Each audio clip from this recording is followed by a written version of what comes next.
wabarakatuh. Waalaikumsalam. Kami mahasiswa dari SDKU Unhad Bagaimana dari program studi manajemen. Kami meneliti warung makan ayam geprek ini guna untuk menyelesaikan mata kuliah bank dan keuangan lainnya, di mana dosen pengampunya yaitu Ibu Aminah Hamzah Karim, SI. Di sini kami memiliki beberapa pertanyaan untuk Kak Gita. Salah satu pertanyaannya akan ditanyakan oleh saudari Nurasya. Kepada Nurasya disilakan. Baik, yang menceritakan tahun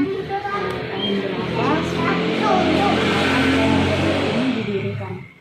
Kalau resmi dibuka kedai ini itu di tahun 2017 bulan November. Cuman sebelum buka di sini saya awalnya kan sebelumnya kerja di pabrik. Jadi pas saya resign saya sempat stay untuk cari lowongan kerja dulu di Palu, terus stay 2 minggu. Cuman sambil apply lowongan saya buka jualan online dulu. Yang sama ayam waktu itu cuma ayam geprek. Dan habis itu sekitar 2 minggu di sana, habis itu di sini baru buka kedai. Jadi yang kedai ini November 2017. Lanjut dan mengapa Kakak memilih usaha ini?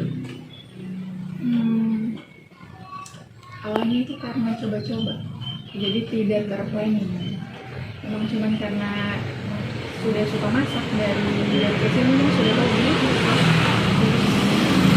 Pikiran karena belum ada yang terima waktu itu kerja di Palu kan, pas balik ke Ampana juga ya coba-coba kenapa tidak jual online dulu di Ampana.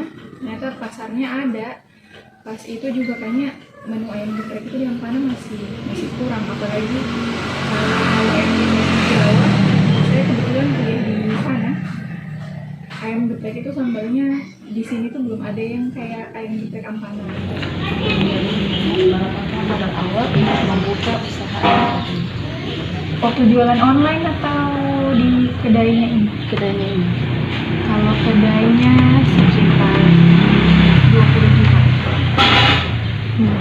Dari bahan baku sama ini buat apa?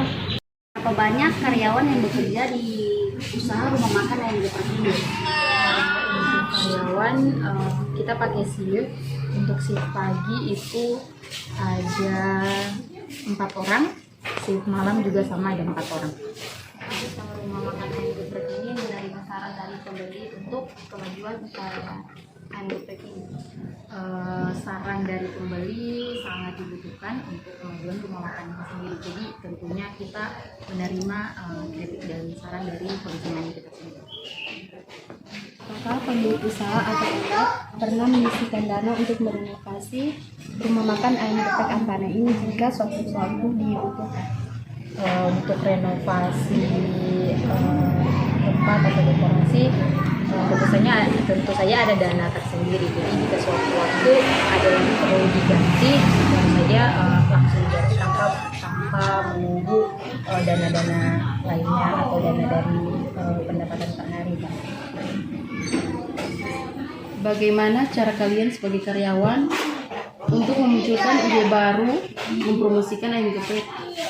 Untuk mempromosikan ayam geprek Ampana ini kita menggunakan sosial media. Jadi ayam geprek Ampana punya Facebook, punya WhatsApp juga, dan punya Instagram. Jadi ketiganya alhamdulillah. Bagaimana cara rumah makan ayam geprek ini mempromosikan makanannya di khalayak luar? Jadi selain dari sosial media, kita juga mempertahankan konsumen yang ada dengan cita rasa. Jadi melalui konsumen itu bisa menjadi perantara untuk khalayak luar sebagai merekomendasikan ayam geprek Ampana sebagai tempat makan yang recommended. Ada dampak bagi karyawan bekerja di sini saat COVID begini? Dampaknya pas awal-awal COVID itu kan ada pengurangan karyawan. Otomatis kita karyawan yang masih dipertahankan itu harus bisa istilahnya serba bisa. Jadi karyawan yang ditempatkan di satu posisi yang harus diberhentikan, jadi kita yang dipertahankan harus bisa juga mengambil andil tugas-tugasnya. Jadi kita harus kerja ekstra istilahnya. Bisa mengangkat ke kemudian hari gitu. Bismillah, Assalamualaikum warahmatullahi wabarakatuh. Kami mahasiswa dari PSDK Unggul 2 Taruna. Pada kesempatan kali ini kami akan melakukan sesi wawancara tentang kinerja SDM yang ada di Kelurahan Donde Barat. Nah, saat ini kami sudah bersama dengan lurah yang ada di Kelurahan Donde Barat. Sebelumnya Ibu namanya siapa Ibu? Ibu Hadijah. Ibu Hadijah. Baik. Untuk tanya jawabnya, untuk wawancaranya akan ditanyakan oleh rekan saya Ayu Nutri Turbina kepada Ibu. Terima kasih atas jawabannya. Yang mau saya tanyakan untuk pertanyaan pertama, bagaimana kinerja ke depan Ibu untuk pengembangan kinerja pegawai dari di Kelurahan Donde Barat? Jadi kinerja pegawai ini apakah secara keseluruhan atau ada spesifikasi tertentu seperti UMKM atau apa? Seperti UMKM ini. Oh, iya. Kalau kaitannya dengan kinerja UMKM itu sebenarnya merupakan program pemerintah pusat yang dijabarkan ke daerah-daerah. Tentunya kita di daerah sangat merespon itu. Hal itu juga ini pada dasarnya sebagai pemulihan ekonomi, apalagi di saat ini pemutusan mata rantai COVID-19. Kami di sini dalam hal pengembangan UMKM itu kita berawal dari memang kinerja dari pegawai negeri yang ada di kelurahan sekaligus dengan pegawai honorer ya. Jadi memang dalam penetapan UMKM itu kita melalui list siapa semua yang termasuk ini pengelola UMKM itu, semua masyarakat yang terlibat dalam UMKM itu. Kalaupun sudah terlist, baru kita usulkan ke pemerintah kecamatan untuk diusulkan ke pemerintah pusat, yang selanjutnya akan diketahui oleh pemerintah pusat bahwa ada beberapa link yang memang perlu mendapatkan bantuan.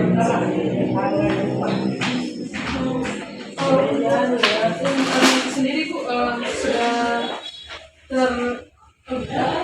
terlegalisir untuk seluruh kalangan masyarakat. Iya.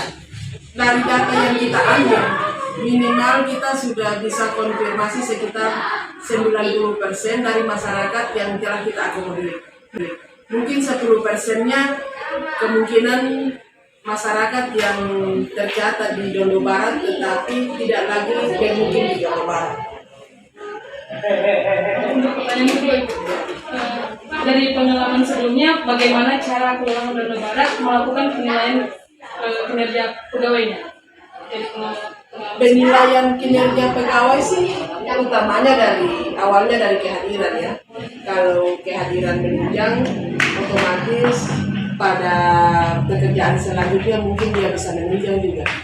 Tapi ada juga yang memang ini ada hal-hal yang bisa dipertimbangkan seperti ini pekerjaan di luar jam kerja.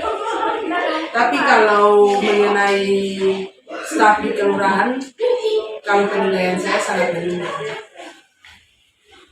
untuk pertanyaan selanjutnya, menurut Ibu kelebihan dan kelemahan penilaian kinerja pegawai yang ada saat ini? Paling juga seperti ya kalau kita di kelurahan sih, kalau tingkat SDM saya rasa sudah memenuhi syarat cuman kemungkinan tidak ditunjang dengan perlengkapan yang ada. Untuk pertanyaan terakhir Bu, mungkin ada kriteria apa saja yang ditetapkan dalam menilai kinerja pegawai saat ini? Kriterianya mungkin Ya, mungkin dia harus rajin seperti itu, harus jujur, harus loyalitas sama pimpinan, yang pada akhirnya harus rajin dalam bekerja. Terima kasih Bu. Ya. Baik, terima kasih untuk Ibu Lurah. atas waktunya kami mengucapkan terima kasih. Nah, itulah tadi sesi wawancara yang kami lakukan bersama lurah yang ada di Kelurahan Lebak Barat.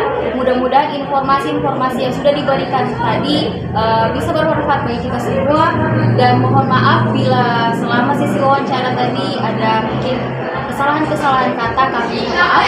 Billahi taufiq wal hidayah. Wassalamualaikum warahmatullahi wabarakatuh.